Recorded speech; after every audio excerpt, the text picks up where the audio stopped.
хочу рассказать про шво назад иголку. Мы фиксуем ниточку, проходящую петельку, так?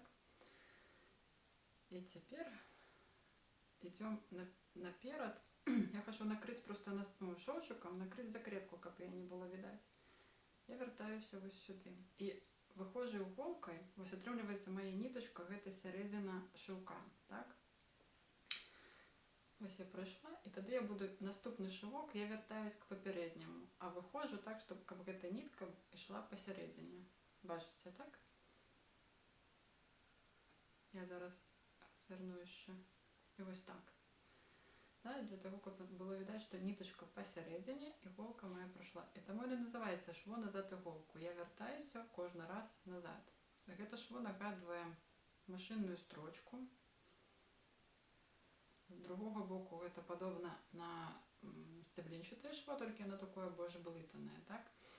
И вот мы стараемся робить эти шовочки одинакового померу, ну, правильно лишить ниточки тканины, просто я так роблю поки що на око, как худшей пишуть на камеру.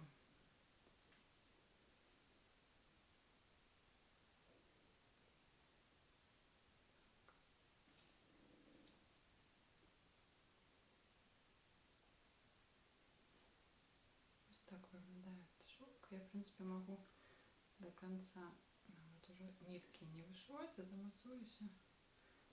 Так, ось у нас виглядає шво назад іголку, так?